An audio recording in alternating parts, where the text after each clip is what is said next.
She blustered into the kitchen, a china shop bull. Even at this time in the morning she was beautiful.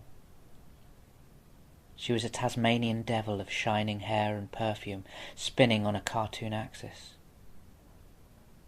What always hit me first was her smell. Not just the perfume she wore, but her skin and hair, breath and perspiration. I drown in it every time she's near, and I love her for that. Of course I would not dare tell her, and considering what was about to happen in the next 20 minutes, I would never get the chance. She didn't see me. Whether this was intentional or not, I did not know. I was, in this relationship, used to being ignored. This morning I didn't mind, because I was busy enjoying my leisurely breakfast. Laid out before me were sticky sweet cereals, bread and fresh butter. Although there was always a choice, I must admit I do tend to gravitate to the sugary end of the morning's selections. Who doesn't love jam? She seemed lost in her thoughts and leant over the kettle, grumbling. 36, but she did look much younger. Slender and tall, she dwarfed me. She prepared coffee, 1 cup. I could never manage one myself, just the odd sip.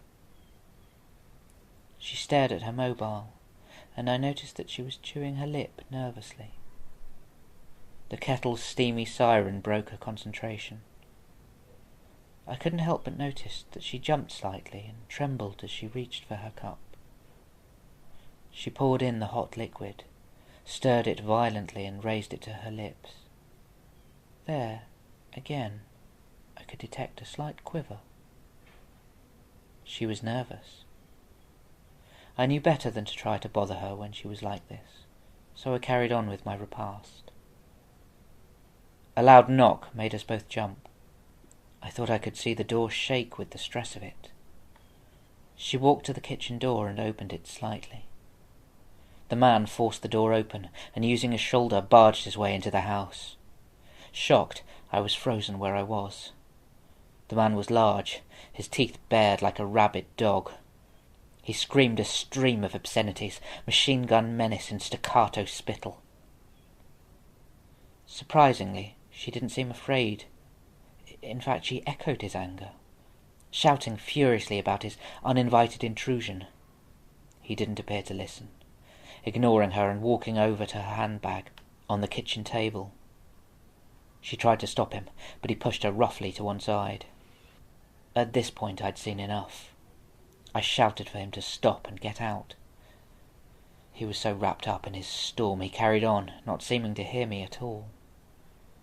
He pulled out her phone and waved it in her face. Now he was ranting about some messages to his wife. Then it started to become a bit clearer. They'd been having an affair. He'd finished it, and she had decided to contact his wife. What was that saying about a woman scorned? He whirled and launched her phone against the wall. It smashed into the space above me and shattered into 100 pieces. Communication exploded all around me in plastic shards. I saw this all in exquisite slow motion. Luckily no shrapnel connected with me, but, like the coward I am, I stayed rooted to my position. The staccato sound spurred her into action. She span round and grabbed a large, sharp knife from the block next to the kettle. She brought it up in front of her and waved it in the man's face like a talisman warding off an evil spirit. A horrible, rictus grin stretched across his face. It seemed to split it in two. There was no humour in this smile, the meaty sneer of the confident carnivore. He took the knife from her in one swift, fluid movement that, to most, would have been impressive. I knew I could move that fast. I just wished at this moment I had the courage. She screamed at him. He maintained that terrible, humourless grin. Her shouts came to an abrupt stop as he plunged the knife into her throat. I saw all this in terrible slow motion.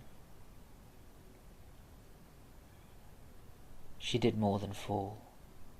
She seemed to crumple as if the blood kept her rigid. Like a deflated balloon, she sunk to the floor. I could tell she was dead before she embraced the cold tiles.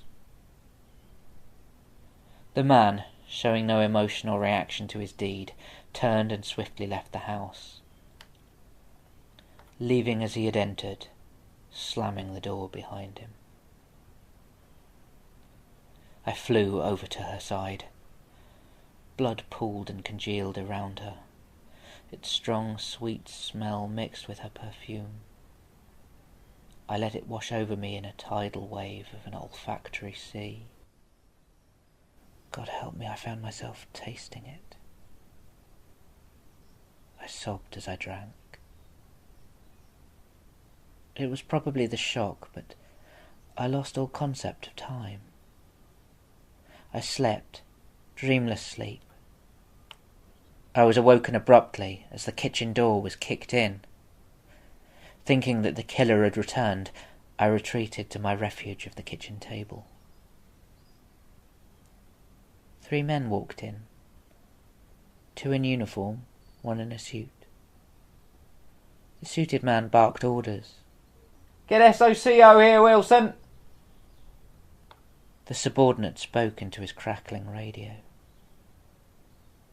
In the gloom they didn't see me. The man in the suit fell to one knee. "Stabbed to death. No sign of forced entry. She knew her killer." He looked over to where I was and noticed the smashed phone. "Should be a SIM card in that. Have it checked for messages." He motioned to the other uniformed men. At this point I could be silent no more. "I saw it all," I shouted. No response. They didn't even acknowledge me. I'd had enough. I finally plucked up the courage I'd been lacking and decided to approach them. The man in the suit raised his hand and attempted to strike me. Confused, I fell back towards the window. "Oh, and Wilson, open that window. All we need is that thing laying eggs and maggots all over the place. It'll be contaminating the corpse." The outside air ruffled my wings. I heard them start to buzz as I launched myself at the window and flew away.